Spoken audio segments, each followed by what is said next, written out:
All right. Well, I would like to welcome everybody back to the Libraries and Weight Rooms podcast. My name is DJ Ligori, and this is the podcast where we talk about how we can manage challenge better. And today we have a guest on the show. Today's guest is a member of CrossFit Big Guava, which I love that name of the gym. He's been a member of CrossFit or been involved in CrossFit for about 8 years now. And when asked about mental fitness, he correlated it to having the resilience and strength to push through physical boundaries and limits. Without further ado, I would like to welcome Andres Ayesta to the podcast. Thanks, DJ. I'm so happy to be here, and yeah, shout out to the guys at Big Guava. Yeah, I don't think I've ever actually mentioned like where I actually go and train, so this is nice to be able to kind of come into a CrossFit, specific type podcast. So thank you for having me. Yeah, you're welcome. Yeah, we like to attach. I personally, I got a big love for CrossFit because I really like the people who are involved with CrossFit. I think there's some really good people that the world needs to hear. Yeah. So let's talk about food to kick off this podcast. And I love food. Food is literally one of my most favorite things in the world. So anytime I get to talk to somebody who knows 100 times more about food than I do, I want to listen to them. So I think we can start off by kind of having you explain kind of how did you kind of get into the world of nutrition, and why did you decide to kind of choose that path? Medicine, actually, but not medicine. I mean, the College of Medicine. I wanted to be a Mhm. doctor. So that's where the whole story started. And since I was a kid, I would play with stethoscopes and like Mhm. wear like doctor robes and things like that. Since like I can literally I have pictures of me when I was like 8 years old doing this. So I grew up with the idea of like I'm gonna do the best grades because it was hard to get Mhm. into med school to get into medical school. Mhm. And then that dream came crashing down whenever I didn't get into the school that I wanted to. So I kind of have a bit of a crisis and figure Mhm. out exactly what I wanted to do with my life. So a few therapy sessions later, and Mhm. then like spending some time here in the U.S. I'm originally from Venezuela. I grew up in South America until I was 21. Then I moved here to the U.S., which I currently live in Tampa. I just decided I kind of had not epiphanies, but in a lot of Mhm. that work and trying to understand things, I realized that my mind was in the right place as far as like I wanted to help people. But then one thing that really connected with me really well back then was like, well, like doctors typically treat disease. How Mhm. about you could actually prevent it? So that prevention was really that kind of got me into that, and says like, well, what kind of careers can I actually do to prevent that? And I also wanted to work with athletes because I was like a soccer player most of my life, and I really wanted to work with in the sports industry. So I was like, cool. Like I wanted to be a traumatologist. So I wanted to work with like fixing bones. And I was like, Yeah. as a doctor. So like, oh, you know what? There's like this thing called sports nutrition. Like there's people working with athletes to kind of Mhm. improve their nutrition, and then nutrition was also not an area that you can prevent. It's like, there's a career around this? It's like, yes, you can become a dietitian. Yeah. Great. So I decided to go into that. And then back then, or back in Venezuela, the School of Medicine is all connected. It's like nursing, medicine, nutrition. So it was an easy way in. And then in my mind, I thought, well, maybe I'm just going to transfer over to medicine and to just finish my medical school. I never did. I never looked back. Mhm. And then years later, like here I am, I moved into the United States. I got a scholarship to go to school in Indiana. I got my bachelor's in nutritional sciences. I eventually got my supervised hours to become a registered dietitian, which is like a whole tedious process, a lot of clinical experience.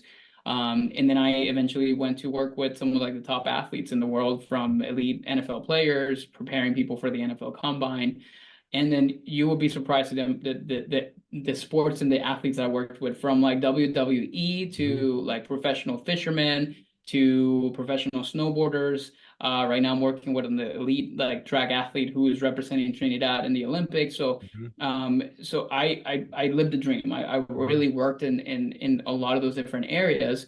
And yeah, so I that's how I kind of got into the sports nutrition world. Eventually, I found CrossFit, and Mhm. I had a deep love for it. I kind of that's what my whole fitness journey started. Mhm. And then eventually I kind of transitioned into building this company, Platinum Nutrition, which is it expanded to just not just athletes, but the everyday person, right? The CrossFit athlete that just trains to kind of be the strongest that they can be, and they may do a couple competitions, or they just simply want to just be in really good shape. The Mhm. moms, the dads, the parents, the weekend warriors, to help them optimize their nutrition from a perspective of science. As we were talking before we hit the record button, there's a lot of nutrition misinformation today, and it's a wild, wild west. My goal is to make it simple. It's to simplify the process, still with the mission of preventing disease, but also to optimize your life performance, how you perform in and out of a box when it comes onto CrossFit, Okay. on the field, in the job place or in the workplace, as a business owner, everything else. So Mhm. I have a deep passion for that, and that's what kind of got me to where I'm at today. Now, what is the difference between a dietitian and a nutrition coach? Love that. No, nobody's ever asked me that question in a podcast. Um, I'm happy to ask that, DJ. Let Yeah. me explain that.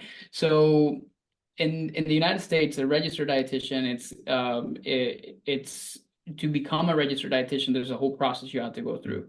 You have to complete 4 years of undergraduate degree, particularly in a field of nutrition related biology or something like this. You have to complete 1,200 hours of supervised practice, which means you have to work in a hospital or places where they do actually have nutritional support. So we understand like disease, and we understand how to treat it from the nutritional perspective, not treat it, but then how to manage nutrition according to that. So dietitians are the people that are like putting, I mean, if you go to a hospital, for example, and like in ICUs, they put people on like tube feedings and like ITPNs. Dietitians are the ones that are actually creating the prescription for that. So Mhm. there's a lot of steps that we have to go through to complete, and then we have to pass the national registration exam, which is like a 5-hour test. Yeah. That should you pass it, then you can have your title as a RD or registered Mhm. dietitian, and also let alone the whole process to get into an internship to kind of get your practice hours. It's still super competitive. Mhm. So that is really what allows you. And then some states in the United States also require a license. So you do need to, in Florida, for example, we do, our things are changing, which is unfortunate, but we do require a license to do that. A nutritionist or a nutrition coach, Mhm. or like there's different titles. It could be anyone that has a weekend certification. They can do actually go to school, and maybe they didn't go the whole route of supervised practice and everything else. So it could be anyone, honestly, that can call themselves nutritionists. There are states that have limitations as to what you can do that, but many people still cannot get away with that. And then you can literally just type in nutrition or nutritionist inside of Instagram for you to realize that Mhm. there's like a bunch of people around that. So Yeah. it's a constant fight we have.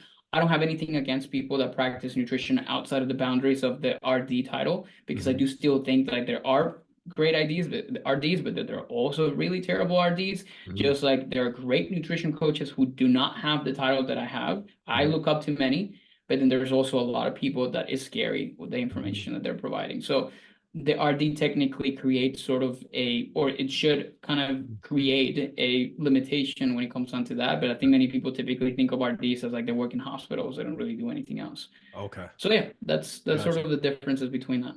Okay. So it sounds like the registered dietitian has much more baggage to get to Yeah. that Yeah, title. they're now requiring for dietitians to go and also complete a master's degree. So technically, Really? to eventually become a dietitian, I think this is already into effect now. You have to go through pretty much 7 years of education before you Wow. can actually get that title. So of course you can understand like how sometimes frustrating can be for RDs whenever there's like weekend Mhm. certificate nutritionists, like doing the same Yeah. or attempting to do the same thing that we Mhm. do, Yeah. because it's not the same. I kind of like the amount of work the RD needs to go through just in case I need a registered dietitian in my life, right? Yeah.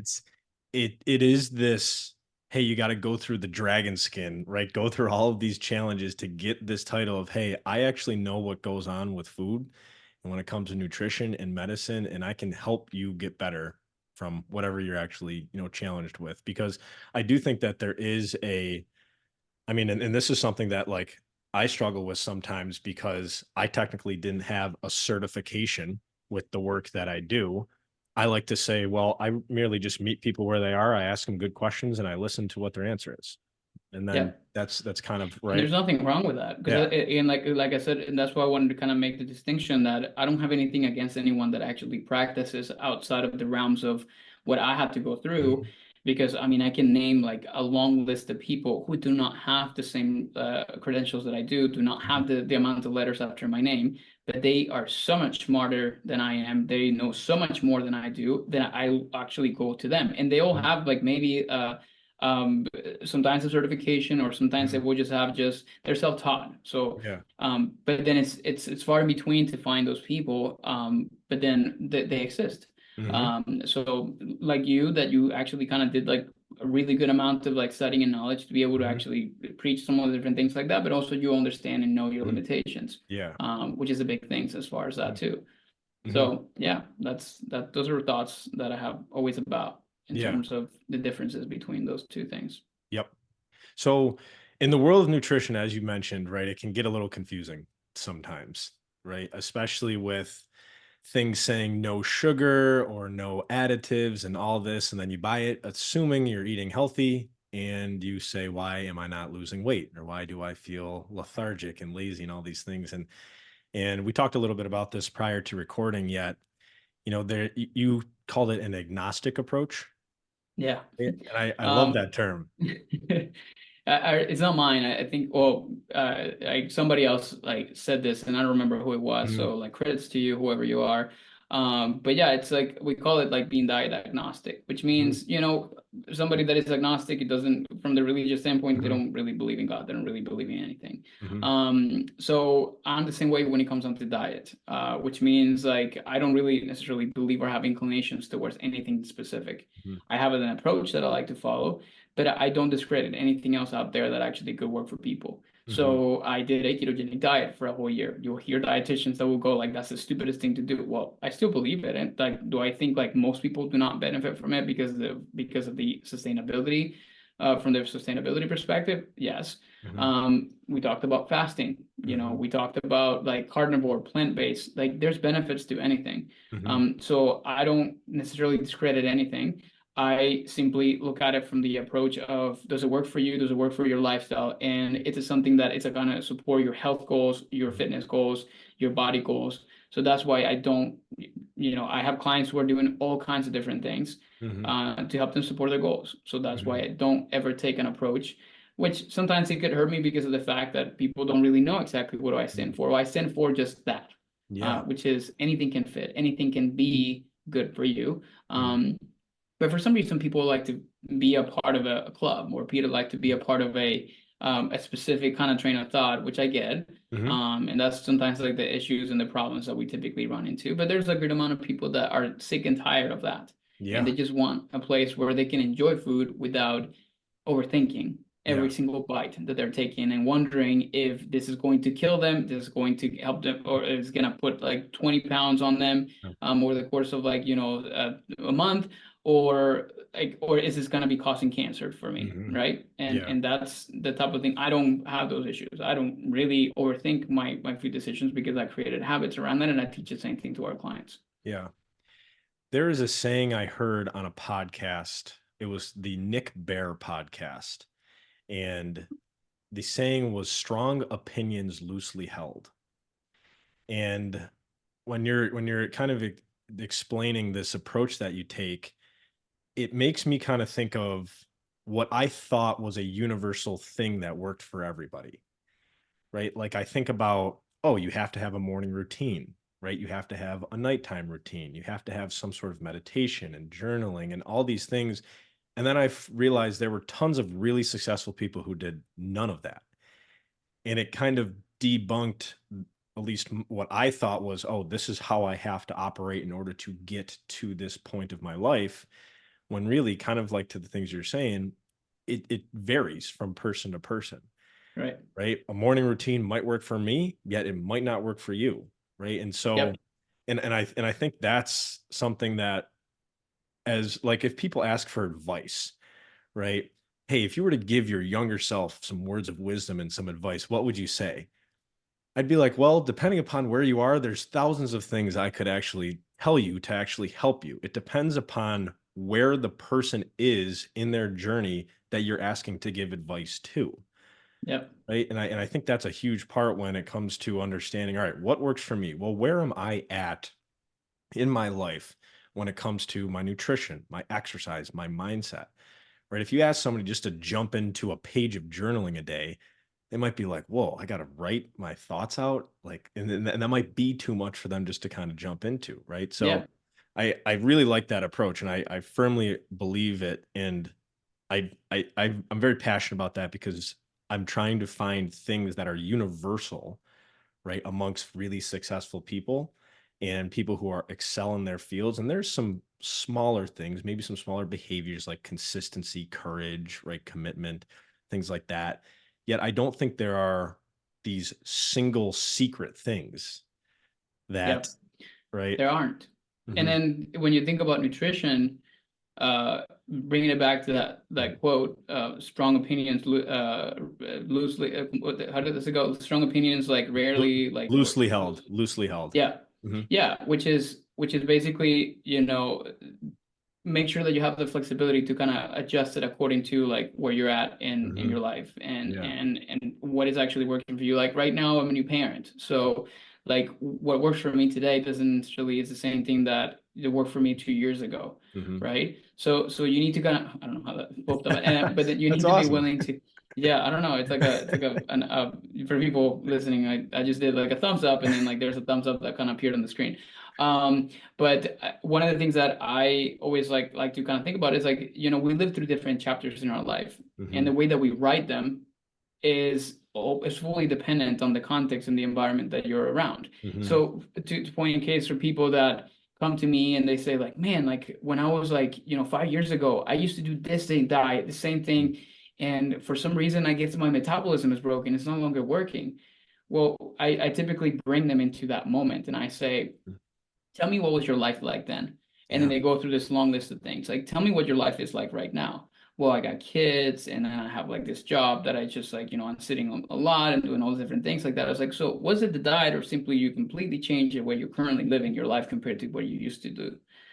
Yeah, that makes sense. And Hmm. sometimes we struggle to see that, right? And then we typically go to those like, people and podcasts and things like Hmm. that make these blanket recommendations, do journaling, do this, do that, Hmm. eat this, avoid the sugar and everything else. So we're molding ourselves to this, template that somebody's giving us, when in reality, the template should be molded to us. Yeah. And that's where many people typically struggle, Hmm. which is we want to adopt. And this is something that sometimes I struggle with, which is like the comparison syndrome that we live in today on a daily basis through social media and everything else, because we're trying to mold ourselves to what everybody else is doing, what we think is the definition of success, of performance, of improvement, of gaining strength, of losing weight, all those different things. Hmm. And it's like a never ending cycle. And it's not healthy, Yeah. honestly. And we all struggle with it. Like I Hmm. do. It's just Hmm. different domains of our lives that we typically are we have like the biggest kind of struggles around specific or different areas per Hmm. se. Yeah. Well, I completely struggle with it too. It's something that I actually actively have this conversation with my coach that I meet with, and she's probably sick of having this conversation with me, but I bring up this idea of the grind culture. And it's hard not to, whether you want to call it grind or be like ridiculously committed to something, because all these really successful people we see on social media and out there in the world on YouTube, that's what they talk about, right? So it's what we are experienced to, right? If someone says, "Oh, I worked 10 hours a day for 3 years straight and I got to this," it's like, "Okay, well, in my head, if I want this, there's the blueprint." Right? It comes Yep. right, and it doesn't necessarily fit into our schedule, right? And a lot of like the mentors and things that I study on like a daily basis, they'll talk about like work-life balance and turning your phone off, right? Making sure you're present with your family, your friends, and all this stuff. And I'm like, yeah, but you're not in the early stages of entrepreneurship. Right? They own $100 million business, right? Or something like that. It's like you guys can probably do that now because you have many people working with you, right? And working for you, right? These early stages of actually developing a work ethic, a commitment, consistency, finding what works, testing and measuring. It's like I'm in this season of my life, right? So kind of to your point, right? How is your life different than where you were, 5, 10 years ago when you were really consistent versus where you are now, where you have a family, you have these other things? It's important, at least from my belief, right? Doesn't necessarily make it right or wrong, yet to meet somebody where they actually are, right? What is actually going to help you with where you are right now, Yep. right? Correct. Mm. Yeah. And again, like I said, it's molding anything to the person's lifestyle, not the other way Mhm. around, Yeah. which I think is the biggest mistake that most people are making right now. Hmm. So, in the world of nutrition, how do we make it simpler? What does that look like? Well, first, we talked about this earlier. Mhm. When people come to me, I have this like massive proverbial button that I have them push. I just call it a nutritional reset, Mhm. which is I want you to forget everything you have learned and what you've come to know to this point. This is the hardest for people that have a level of knowledge. They follow accounts, they listen to Huberman Lab, they listen to Joe Mhm. Rogan, they have like all this like, the massive like long list of resources that they've listened to. Those are the hardest ones to change because they do have their own knowledge that has been acquired, and Mhm. that's the hardest thing to do. So it's hard to kind of fight with them. But then there's other people that are still kind of new. So it's like, okay, regardless where you're at, I want you to try to hit that big reset button because we're Mhm. going to start from zero. We're Mhm. going to start with some basic concepts, basic understanding of nutritional science. And then this is going to make it more clear and more simpler for you, Mhm. right? So when it comes down to weight loss, well, it's not just about the calories. Yes, there is more that goes into that, but that's where everything starts. Like Mhm. you see all these like people talking about calorie deficit and like, Mhm. calories in, calories out.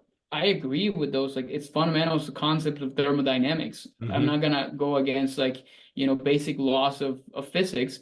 Um, which some people still try to like refute. Mhm. But I'm still not gonna make it all about that. Like Mhm. there's so much that goes into that. So there's like a foundation that we had to start with. The problem with many people with nutrition and why they overcomplicate it is because they're trying to start in like chapter 10 Mhm. of without really understanding, okay, do you even know what protein is? You're going carnivore. Do you even know what protein is? And like, do you even understand what essential amino acids are? Mhm. Like, do you understand this X, Y, and Z? Do you understand the benefits of fiber and what's important? But then we live in a society that is like very biased, and Mhm. there it's called confirmation bias. Like you find something that works and you're gonna try to prove that no matter what. So you're gonna search on Google for things and Google is gonna show you the things that you want to see. Mhm. So you overcomplicate the process and you create this whole entire like religion and philosophy around nutrition, and it's hard for you to be able to change that. And people are Mhm. set in their own ways. I mean, it only takes you to go into a viral post around nutrition for you go into comments,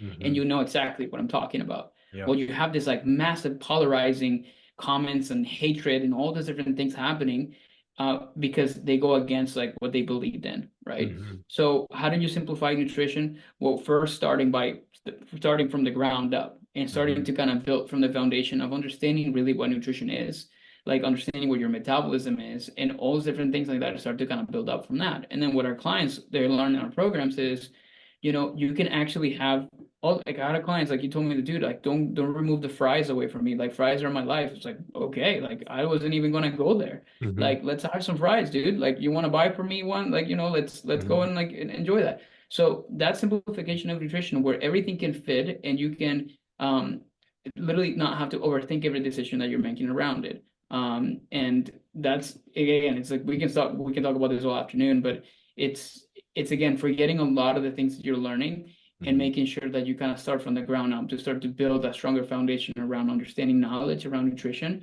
and also from the right sources, which is the Yeah. hardest thing to really do sometimes. Mhm. Yeah, I think it's almost a disservice as a young individual, right? And maybe even as parents, teachers, coaches, whoever is communicating, hey, eat this, don't eat that. Because I think about like when I was like a young kid in like high school and the school lunches that like we ate and the cookies that I bought and the slushies that I had like on a daily basis until I realized, wait, I actually this stuff isn't good for me. Like it doesn't actually make me feel that good. And I believe too, I'm not sure what your thoughts are about this, but I believe our diet and like the actual food that we eat has a direct correlation to stress and anxiety. Hmm. Right? So I think the healthier someone is when it comes to a a diet standpoint, the food you're actually eating, I think you are going to be better when it comes to stress and anxiety and actually managing those feelings that don't feel that great.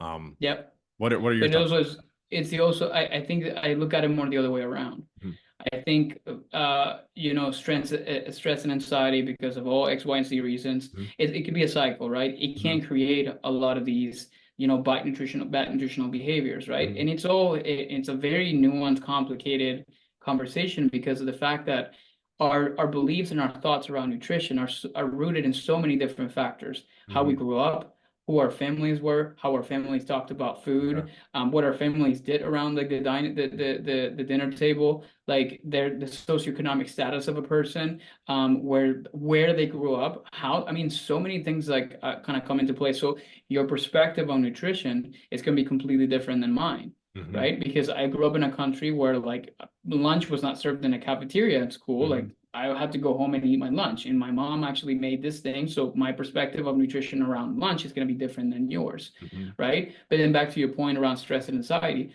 yes, like eating better can actually help you relieve some of those different things. mhm, But at the same time, like the very same things that are created by like all the stress, I mean, we can bring it back to the mhm. grinding culture, Yep. right? Like Mhm, that brings stress and anxiety. And guess what we're actually gonna using to cope with it? Many people. We go and like get into the pantry. mhm. And then we kind of go for like, sugar. So Yeah. it's sugar, something typically with nutrition, part of that nutritional reset is I try to get my clients to eliminate the good and bad dichotomy, and not because there aren't good and bad things, because yes, Mhm, there are foods that you should not be eating as much, or there should be foods that you should be eating more of. mhm, But then the moment that we add morality to food, the moment that we actually start to create biases around it, right? And the moment we create so much judgment around mhm, what everybody else is doing. Like if I tell you right now, like I eat a whole pizza on Friday nights, like, and people always say like, this guy calls himself a dietitian, because mhm, there's judgment associated with it, mhm, whether you think that carbs are bad, or whether you think that's a very high calorie item, or whether you think like, pizza is the devil. That there's different opinions that kind of come, from that perspective. mhm, But the problem that exists right now is the fact that we're an overfed culture, mostly because of the fact that there's obviously an industrial, point of view that comes with it too. But at the same time, we live in that grind society, that nonstop society that just lives overly stressed. So you typically tend to go to the things that are going to make you feel good, mhm, sugar, like salt, and all those different things like that. So that obviously is what creates a problem. mhm, Um, so I think sometimes, to your point, I think it happens more often the other way around, mhm. when it comes down to that for other factors. Yeah. But I can also see how nutrition and improving how you eat can relieve some of those different things for various reasons. Like when Mhm. you eat better, you feel better about yourself. Yeah. You feel more energetic, and when you have more energy, you are more productive. And when you're more productive, you feel like you accomplish more things, so you have less anxiety about the things Mhm, that you didn't get done. So see mhm, how it's like this man. I talk to people about like health as mhm, this massive, giant, like web of connectedness between mhm, things, from like so many things. Like the other day I kind of saw like this really interesting, this researchers in the UK put together like this, like they call it the web of obesity, and really what they attribute it to. Dude, if I show you that right now, you'll be like, what in the world? Like the amount of little lines that connected, and, mhm, and everything else, from it was overwhelming. mhm. So that's what, and then people typically just want to tackle one thing. Mhm. It's not just that. So Yeah. it's so complex, Yeah. when it comes down to that. But yeah, I think it definitely can have an impact on this, but I think it's the other way around most times for Yeah. most people.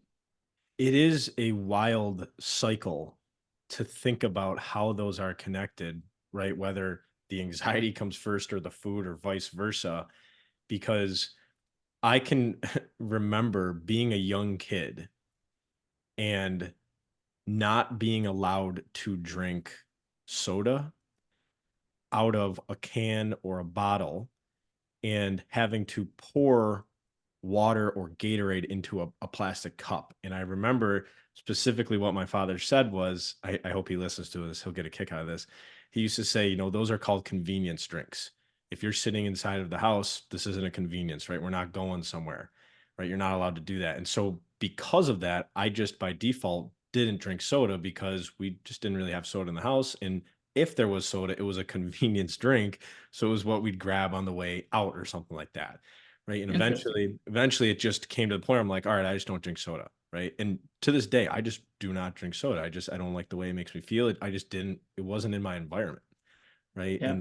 And so that created this behavior where it's like, no, most of the time I'm either drinking a protein shake or water, right? Or an occasional alcohol if I want to go a little wild, right? And Right. it's so crazy because in complete contrast, like my dad would have, it was about 10 ounces of Coke after every Mhm. single lunch, Yeah. right? But then he goes like, but then I don't drink like soda. I drink like fitzy things, but I Mhm. don't drink soda very often. But I still kept like something to do after lunch. Mhm. But then like it also comes down to like the amounts. And there are families who grew up not just, it's not just the 10 ounces after lunch, it's like ongoingly throughout the day. So then Yeah. they are used to kind of consuming 2 liters Mhm. of soda. So one of the things about that is just simply like we kind of grew up with different kinds of thought process Mhm. around this, and then that's the big thing that happens as a result of that. Mhm. So again, it's all based on our upbringings, and that's like the Mhm. hardest thing for us to sometimes like to kind of keep in mind. Yeah.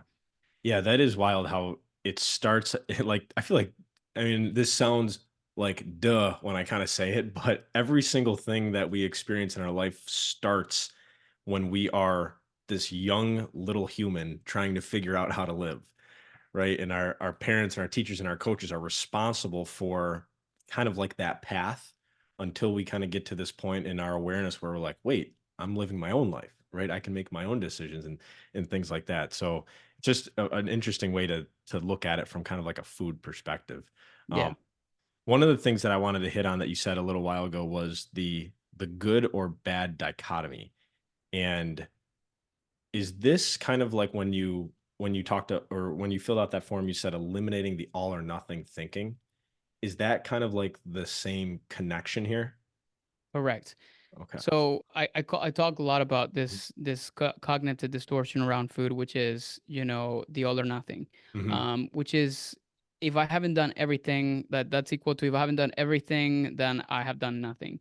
But Mhm. it just really depends on so many different things. Like when it comes down to nutrition, it could be in the side of well, if I haven't been perfect with my diet, then I might as well just completely not do anything at all, Mhm. right? So that's one thing that it's a big part of that many people typically struggle with.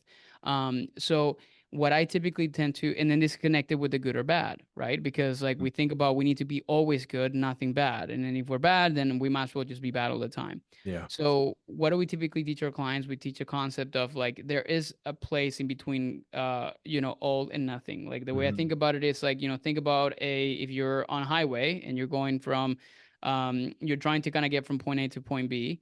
You can go at different speeds, right? You can go at 100 miles per hour, which is going to get you there faster, but then like, it's not going to be something that you can probably going to be able to sustain, right? You Mhm. can't really keep going 100 miles per hour until you get to the destination. Um, Also, if you go at zero, you're going to get absolutely nowhere. Yeah. Right. The same thing with a marathon analogy, right? Like you can sprint through it, you're going to get tired. Like you don't really move at all and you're not going to be able to get to a place. Mhm. There is places in between. You can pace it out depending on the different things. And the same thing actually happens with nutrition, which is, how does that translate into? Well, it could simply mean that, you're eating at home cooked meals Mhm. 80% of the time, and then 20% you can go and out and enjoy a meal out in a restaurant or whatever is the case. You can have the sugar example, right? Mhm. Well, do you need to go all out in terms of like zero sugar in my diet? And Mhm. then like this is something as a parent, I'm thinking about this too with my son, Mhm. which is do I want to tell my son to like we don't consume any sugar in this house? Well, that is an all or nothing approach. Like, what Mhm. if like we consume like 80% of carbohydrates coming from fruits and vegetables and like whole grains and things like that, but I give my son the possibility that there is still opportunity to consume certain things within certain realm of moderation and that part of it, right? So that is what I believe is a break in through the all or nothing thinking. Now, Mhm. just like I mentioned earlier, right? We struggle with the way that we perceive certain things in different domains of our lives. Many people, like me, for example, I have a problem with the all or nothing. For example, in my business, Mhm. where like I feel like if I haven't done everything, then I'm like failing in my business, and I had to work through that. Now, I don't have the same problem when it comes down to my nutrition because of the fact that I've learned this concept. So I have the knowledge and the understanding and the experience to kind of teach it Mhm. to other people, but then I have to apply this to myself in other areas, Mhm. right? So all or nothing is something that we struggle with in so many different things, and also is connected to the type of personality that we have. A type A personality, which I typically tend to gravitate towards to, is going to struggle the most with this because they're perfectionists. They want everything to be nice and tidy and needs to be all lined up. Mhm. So it's a struggle when it comes down to nutrition because they feel like they went out to eat one time and they ate a little bit higher calories and they're going to just destroy their progress. And that's not the case. Is Mhm. the way I think about it too, it's like it's also a connection with habits. Like Mhm. if you're focusing on putting in the reps every day, I call it white dots, right? White dots, white dots, white dots. And then there's Mhm. one black dot that happened, like, or two black dots throughout, like, a sea of Mhm. hundreds of white dots. You think that is going to matter? It's not, Mhm. right? So that many people sometimes focus on the black dots and feel Yeah. like they're going to ruin everything else that they're currently doing. And Mhm. that is like, again, that is that all or nothing thinking that keep people in the same cycle, because the Mhm. problem that happens with that is they go all right. The moment that they go nothing, is it's a cycle. It's like a habit, like loop Mhm. that kind of never ends. You feel bad about it. So you're going to go all out again, right? Eventually until like there's a black dot, you're going to give up on that. It's like, oh man, I screwed up. I'm going to go nothing. Mhm. And then it's just this circle that never ends. And this is why people struggle. What do you Mhm. think? Like, people start diets in like the diet industry, it's like a multi-billion-dollar industry. I think it's like Mhm. in the $80 billion industry right now, statistically speaking. Why is it such a big industry? It's not preying obviously on people being overweight and obese. It's Mhm. preying on people failing diets so they can continue to Mhm. sell it to them, because they know if I give you all these rules and I give you all these restrictions, you're going to be successful, right? You're going to get to your goals, and they get there fast. They get there super fast. But the Mhm. problem is, and they know that people cannot sustain this. So they're Mhm. going to eventually give up on it. They're going to gain the weight back so we can go and sell them again another diet in the future. And then people say, oh, what worked for you? Oh, well, like this diet worked for me. Mhm. I just recorded a video on Optavia, which is like one of Mhm. those diets. Oh, this worked wonders for me. So why are you here? Well, I gained the weight back up. So did it work?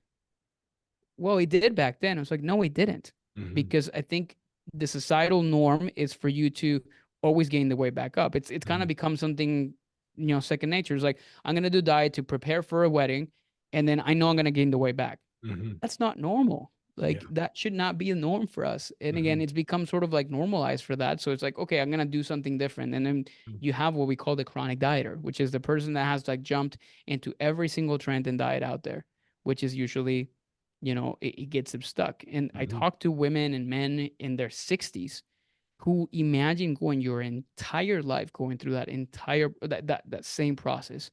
It's it becomes exhausting, Mhm. but then they just don't think there's any other. I mean, they don't have the consciousness to understand that that is something that is not a norm, Yeah. and it shouldn't really be normal.